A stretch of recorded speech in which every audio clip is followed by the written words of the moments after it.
Yo, yo, yo, I'm Candy. I be knitting, and today I'm gonna reverse it up a little bit. I know not everyone stays to the very end, so I'll get all the promotion stuff done now. Please like, subscribe, share this video. I have about 870 something subscribers, and I think it'd be really, really cool. This is my 98th episode, and if I could get 1,000 subscribers for my 100th video, that would be really, really awesome. Also, any questions you would like to be answered on my 100th episode, comment those below. Yes, like this video, share, subscribe. Episode 101, you can unsubscribe. All right. And with that said, I be knitting and spinning. So let's get to the nitty gritty, as it were. So I thought we'd catch up with where we were last time. And I've been knitting this dress, and I've been really wanting this dress for this summer. We are in July 2026, and I am on what is now going to be my second to last stripe. So the last time we were together, and by the way, this is the drawstring tank, drawstring something. Everything's gonna be in the description box, by Purl Soho, but it's been modified to become a dress. And so I did some increases to get the dimensions I needed to be a dress. And then I added some purl ridges and some stripes, some nice big stripes.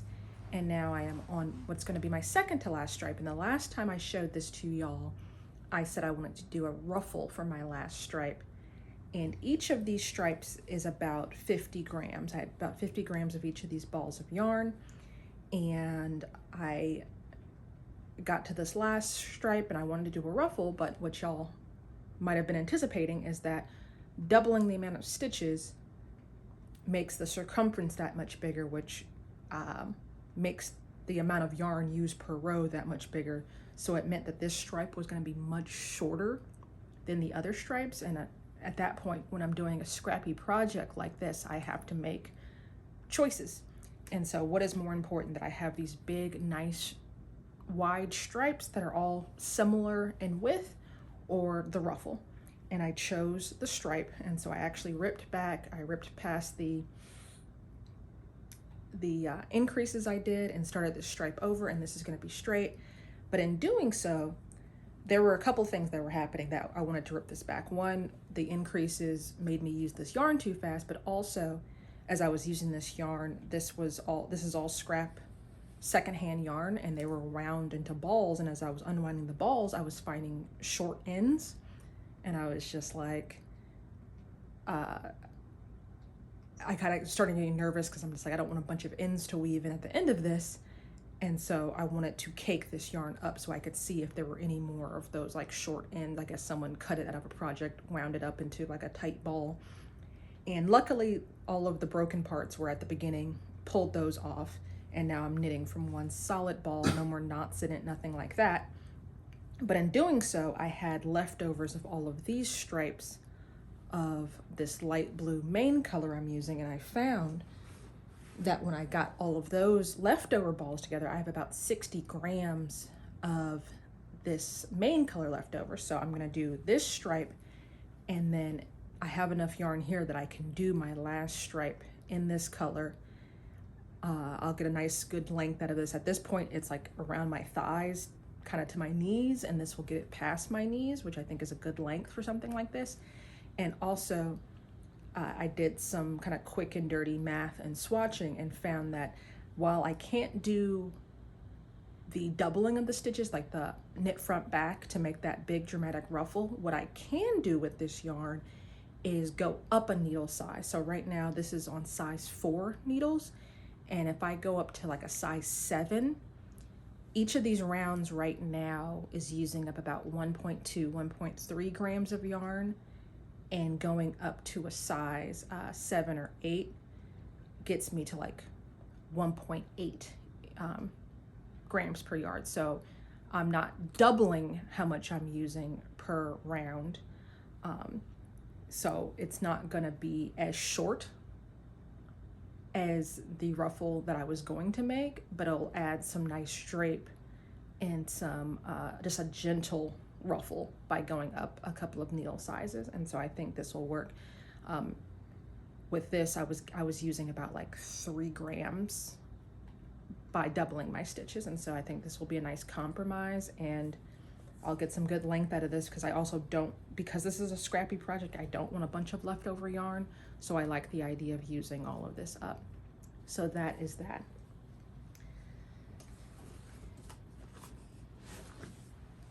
Now we'll get into mostly spinning.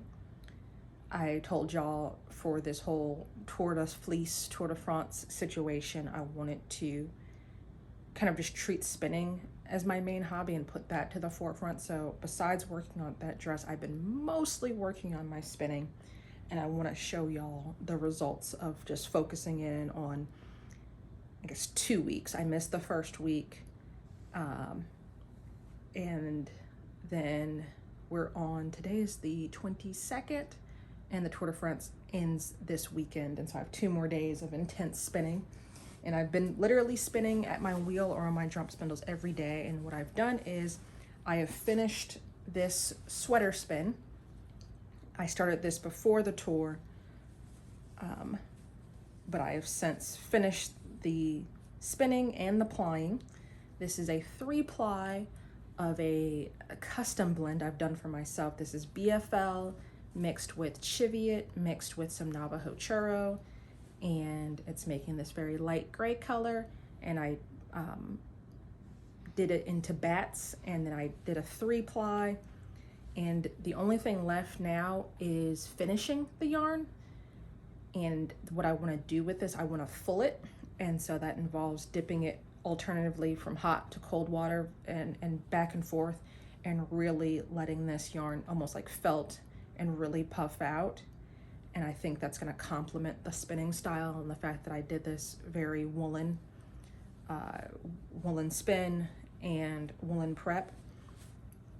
And I've put off finishing it because we've had some rainy, stormy, dark, cloudy days, and I would love to hang this outside to dry because I have over a pound of this. And so drying it outside in the hot sun is my preferred method to get it dried relatively fast. It takes a while inside of a relatively humid house to get this wool completely dry, but I have since finished all of that. I showed y'all my swatch for this. This yarn was not fulled. This was just thwacked, and so I'm also going to see if that makes a big difference in the finish of my first sample ball of yarn versus my now finished yarn. And then I probably will have to re-swatch. I did this on size 7 needles. I might try to go up to a size 8 and see what that's going to give as well, if the yarn comes out that much thicker after being fulled.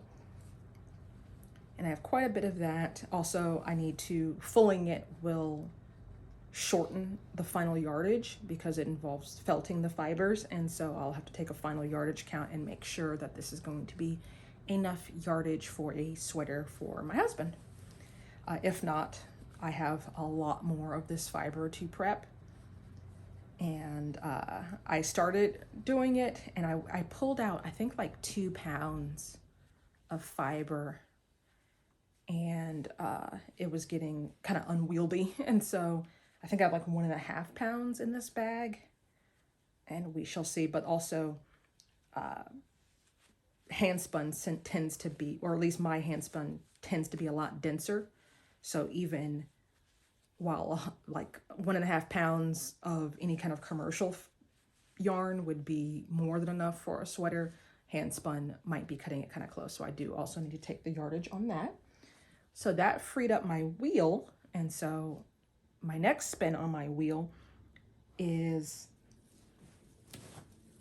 what I was doing. Actually, I was doing this on my drop spindle, and then I pivoted to my wheel once my wheel was freed up. And this is what I'm calling burger time. These are various colors that I am spinning up to do a color work from Knit Pacific Co.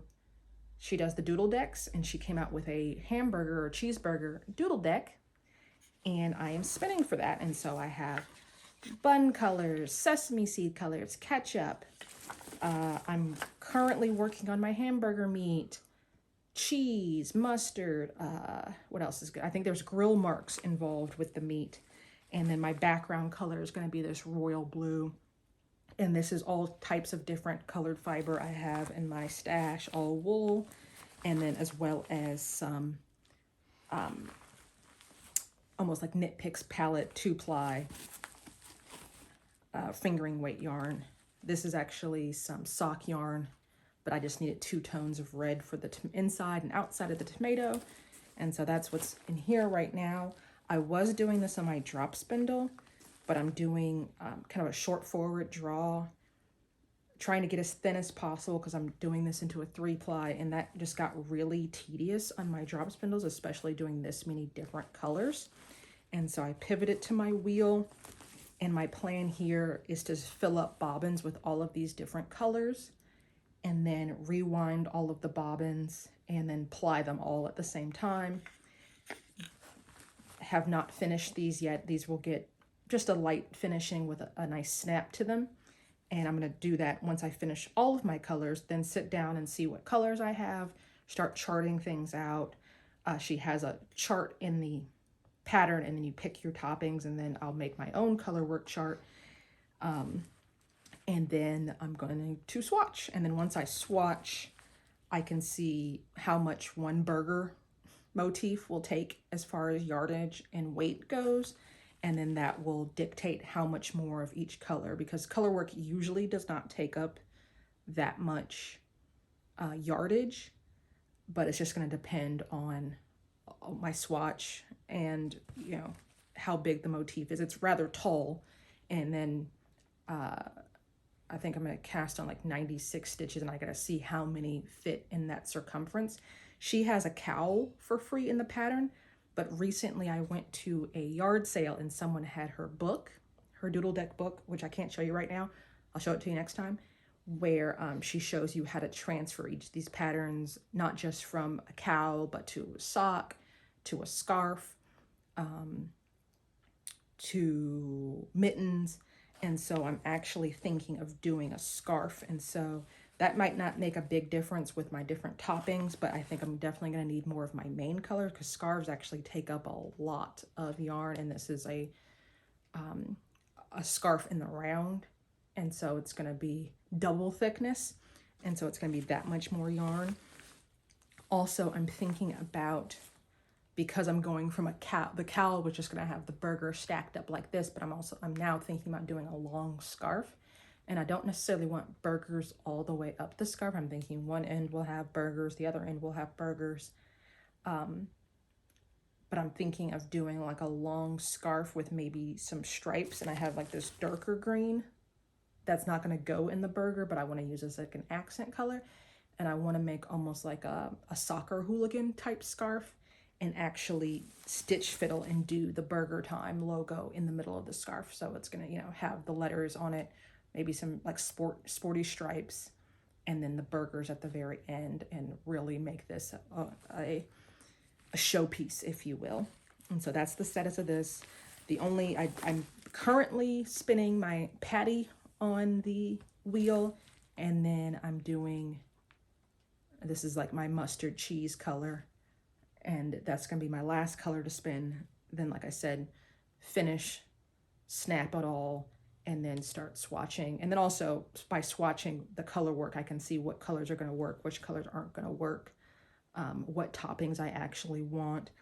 Like for instance, I only have, this is all I have of this color. This is like a tan color that I want to use for my sesame seed buns.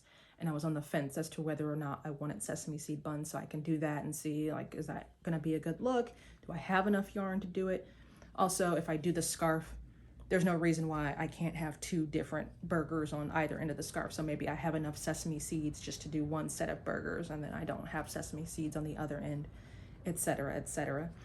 I plan on doing pickles, lettuce, tomato, cheese. I'm not gonna do the bacon, and I am gonna do the sesame seeds. So just making sure these tones work out. And then I have these colors. Like I said, I have a lot of like the Knit Picks palette and hand spun. It's not necessarily important to me that this project is 100% hand spun, so I'm actually welcoming any area I can cheat. So I'm thinking about using this as my light green color, but I also have a lot of this light green. And then, but once I swatch, I'll be able to make more decisions from there, and then actually pull out more of my fiber and make some final calls with that. So finished that on the wheel, working on the burgers on the wheel. So then what am I doing on my drop spindles? And that's in this bag. This is a wine bag I got from a restaurant, so it just has like 4 separate holes that you would put wine bottles in, but instead I put my separate spindles in here with my fiber. And I believe that Tour de Fleece is a great time to work on my on like a nice little sampling. And so what I chose for that is when I went to where did I go? I went to the museum, the Frontier Museum. They had a fiber festival, and I got this biography from 57 Chapters is the name of the company. And this is called Biography. And what she does is it's a random assortment of 5 breeds of sheep wool in natural colors, and it's about 5 ounces, so 1 ounce each of different breeds. And I kind of just looked through and this is $15.99, so really good price for 5 ounces of fiber, and 5 ounces of fiber that may or may not include some more, I guess, exotic sheep breeds. And so I wanted to get some breeds I have not spun before. That's literally like my only MO when I go shopping now, is just to get stuff that I haven't seen before. And so I went through all of her different collections, and I intentionally wanted to choose something that had things I had not spun before. Turns out I've spun a lot of different breeds, so it was kind of hard. So I ended up getting a 5-pack, and this one had BFL, which turned out to be a good thing because BFL is Blue-Faced Leicester, and I've spun lots of BFL before. But when I was thinking about it, I was like, that's actually a good thing because I can have like kind of like a base case to compare all of the other wool to, and actually compare the fiber prep, and because sometimes you may think you hate a breed, but you actually just hate the prep, or you didn't get the highest quality fleece from that breed. And so when I started out, I started with the BFL just to say, okay, I've spun BFL before, so I know what that's supposed to be like. And it was very lovely. So the fiber prep was very nice. Kind of like I guess a comb top, but probably machine prepped, so not as uniform as like a hand comb. But this is the BFL I spun. It smelled very sheepy. It doesn't have any lanolin in it, so I'm sure it's clean, but it's probably just absorbed the smell of the animal. And so I'm gonna probably wash this with a little soap and water, and but very, very sheepy, but very well prepped. And let me see. And yeah, just little tubes like this, and then the breed is written on the piece of paper. So I've been just trying to keep everything very organized. Luckily, the BFL is darker than everything else. It's this like dark charcoal color. And also I know what BFL is supposed to feel like. And so just tubes like this, long piece of roving. And what I did was I just ripped the roving about at the halfway point and spun half of it on my, so a ½ ounce on my drop spindle, just to get a feel for it and see what I would want to do with it. Took some good notes on it. I've since taken just a little post-it note and wrapped it around the finished yarn so I don't mix up my breeds, because I can say, oh, I know BFL, but I constantly do that thing where I think I'm going to remember and I don't remember, so I did make a little note. The next one in the pack was Perrindale, which I have not spun before. But this is definitely a new favorite for me because as I was spinning it, fun fact about me, my favorite breed to spin is Cheviot. and I do like a toothier, more rustic yarn for spinning, or fiber for spinning. And the minute I felt this, I was like, oh my goodness, I love this. And I looked it up, and of course, Perrindale is a cross between a Cheviot and a Romney. So a British wool mixed with a New Zealand wool, and it takes the kind of like the rustic, humble Cheviot and just like elevates it with a little bit more luster, a little bit more bounce.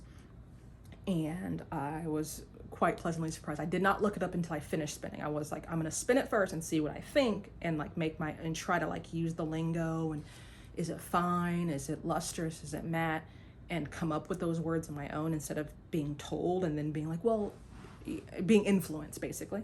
And so very much enjoyed that. The next breed was,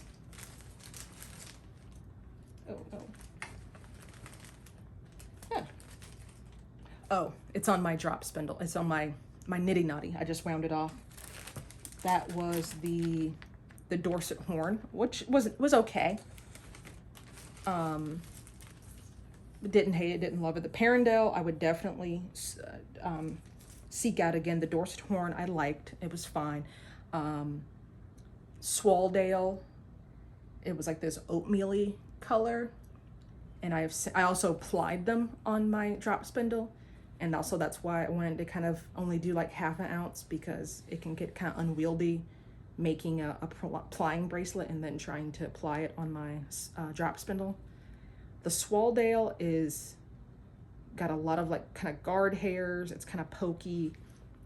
It reminds me a lot of the Navajo Chera, where there's not too much crimp to it, so it kind of like falls apart, especially with like the slicker guard hairs in it. So not my favorite. But then my absolute favorite in this mix, and what I will definitely seek out again, was the Southdown. The Perrindale was up there, but the Perrindale reminded me so much of Cheviot that I was just like, yeah, I love Cheviot, I love this is fine. But the Southdown was like a pleasant surprise, and so that's what I'm spinning right now. And it's just like bouncy and rustic, and it just glides. I just get into that flow state with this, and so it's like, I just love it. I do have some more research to do. I think it's about time for me to actually go out and buy the Fleece and Fiber source book. I've been renting it from the library off and on whenever I need it, but I think it would be nice to have maybe even like just the field guide version, like the smaller version, but it's just like super just bouncy and slick, and that's the Southdown. And so definitely on my list of I would want a fleece of this or a significant amount of this. And so that was very cool. Also, the fact that I'm, taking nice notes with this. I have a ½ ounce each of the fiber left over, and so I'm like, do I just ply it all up and just have small minis of each fiber? Do I try to ply them together to get more yardage? I definitely see where like the Perrindale and the Southdown might go together, and then like BFL and maybe something. I think I have some Coopworth in my stash that the BFL would go nicely with. The Swaldale, that's kind of unique. Also, it wants to spin a lot thinner than the other ones. The other ones spin a little bit thicker. It might have something to do with micron count. I don't know. So that's that. And is that all of my spinning? Yes. So as I said, the last week or so, finish the dress, focus on my spinning, and you know what that means. That means I need to stop everything I'm doing and cast something new on, because I can't possibly focus on one thing and actually get tasks done, because this is my hobby. I do this for fun. I shouldn't have to, it's not my full-time job. No one's waiting for me to finish these things, and it should be fun. And so this is my 29 Bridges sack o' yarn, and I just was like looking for just something else to do. I've been knitting stockinette, spinning fingering weight, hamburger yarn, and last week I showed y'all what I got on vacation, and I was talking about like maybe making a blanket out of some of my yarn. out of some of my fingering weight yarn, and I was just like, well, do I have enough solids? Do I have enough variegateds? And so I pulled out, I have these plastic shoe boxes where I keep all of my yarn, and I pulled out all of them that had any kind of superwash, merino, sock yarn, scraps, full balls, whatever I had. And of course I have more than enough fingering weight yarn. I could make a solid blanket, I could make a variegated blanket, I could make a tonal blanket. And I was just like, wow, I have a lot of yarn. I probably should use it. And not only that, I have a lot of fingering weight yarn, and I've been knitting a lot with fingering weight yarn this year.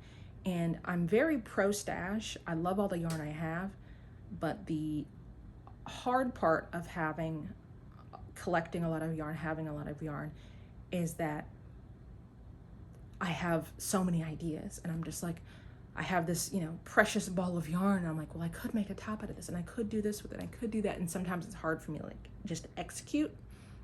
And so I decided to take all of my partial skeins, any kind of skeins I got from like yarn swaps, anything I wasn't too emotionally attached to, and I was just like, I'm going to hold this together and make a DK weight scrappy blanket, because I've been wanting a blanket to sit on the couch with. We have tons of blankets in this house, but I just want something a little bit more lightweight just to lay across my feet. I have like a weighted blanket, and in the summertime with just the AC going, sometimes you just want something just really small. And I figure holding some fingering weight double would be some good stash busting. Also, it's just like, it harkens back to when I first started knitting, and just combining different things and trying out different things, not overthinking things, not doing like grand projects that are gonna take months, which is great that I've gotten to that point with my craft where I can plan to spend for a specific project, but that all takes a lot of mental power and a lot of time, and sometimes you just want something fun. So that being said, this is what I started on. And I've since broken the yarn, because what I'm going to do, I'm going to stripe this. This is a chevron pattern. I'm combining two patterns. This is mostly Lily's Scrappy Blanket, which is a fingering weight pattern, and it's a chevron blanket. And what I like about this, and what I'm using from this, is that it has an I-cord cast on and an I-cord edge. And so I just like that the pattern tells me exactly how and when to slip those stitches, because I get kind of confused with the I-cord edging sometimes. And also with a scrappy blanket, I like doing the I-cord first, because then I just use the I-cord as kind of like my decision marker of how wide I want the blanket. And then once my I-cord, I cast on 160 stitches or 161 stitches as the pattern goes, because you need multiples of 20, and then you need a certain amount of stitches for your I-cord edging. And so this final length is 166 stitches, and I just have markers at every 20 stitches. And the chevron pattern, the other reason I chose this pattern is because the chevron pattern is really easily memorized in this version. There's many ways to make a chevron, and basically it involves increasing and decreasing at different intervals, but you want to keep the same stitch count. And some patterns have you increase on one row, decrease on the next row, but with this one, it's all increases and decreases on the same row, which I've easily memorized that row, which says a lot, because I'm not good with memorizing stuff like that, or I can memorize it, but then I constantly doubt myself and have to look back at the pattern. But I've memorized that, and then the row B, or the wrong side row, is all knits, and so it's just a very easy pattern.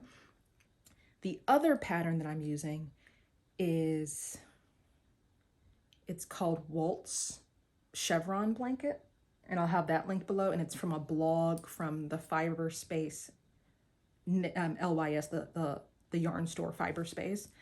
And what I'm taking from that blanket is that they do chevrons, but they stripe the chevrons, and they alternate between garter stitch chevrons and stockinette chevrons. So I did my edge in this garter stitch, and then I broke the yarn, and now I'm switching my colors. I'm going to hold two different colors together, and I'm going to do the chevron pattern button stockinette. And then whenever, I'm not overly concerned with making every single section the exact same size, but the idea is going to be just different ridges of garter and stockinette together. I wanted like a nice chunky stripe to start with, just so it'll lay flat, because stockinette curls. And then I'm just going to do alternating sections depending on how much of every color I have with stockinette and garter. And then when it gets to the length that I want, I will finish again with garter and then bind off with I-cord. And even as I knit this, I'm just like, well, because I'm really liking, this is like this kind of blue speckledy, like it's blue, but it has like speckles of like gold and brown in it. And I held that with like this unicorn tail yarn, and I'm like, oh, I really like these together, and this is really coming out cute. I could have made something else out of this, and I'm trying not to deal from that place, because if I could have made it, I would have made it already, and this yarn's just been sitting here, and it's not like I have a terrible amount of any one of these colors. And also, I feel like if I do like any of these stripes together, I think a blanket is the perfect use of that. I used to think like, and that's the other reason why a lot of these yarns have set around, is because I'm just like, oh, well, it should be, like, I always think if it's nice yarn, it should be a sweater. That's like the top tier of what I could make out of my yarn is a sweater. But I can only wear my sweaters so many months of the year, and I only have one body and so many days of the week. And so I think it actually does make a lot more sense to just make a nice blanket for oneself. And I sit and watch TV 6 days out of the week, probably most of the time, 7 days out of the week, I'm sitting on my couch in some capacity. And so the fact that I have a nice hand-dyed superwash merino blanket to lay on myself, I think it's the perfect use of that, because it's actually going to get consistently used and loved and seen, and I can just lay this on my lap and admire all of the colors. So I don't know, something to think about. You let me know. Are you a let me save this for a super special shawl that I can wear to, you know, one special occasion person, or are you let's break out the fine china to have a bucket of KFC? You know, let me know in the comments. That is all I wanted to show you. I hope y'all had a lovely Tour de Fleece. I hope you're having a lovely summer, or I guess if you're in the Southern Hemisphere, you're having a lovely winter. If you are in the Northern Hemisphere and it's summer, I hope you're getting your summer reading challenges done. That's what we're working on in my house. Yeah, like I said, like this video, subscribe. I'd love to get 1,000 subscribers. I'd love to get 10 questions. So if 10 people watch this and drop me a question for my 100th episode, I think that would be perfect. You can also yap to me on Instagram. I'm candibknittin on Instagram. I'm candibknittin@gmail.com. I'm candibknittin on Ravelry. Anything else? No, I think that's it. Till next time. Peace.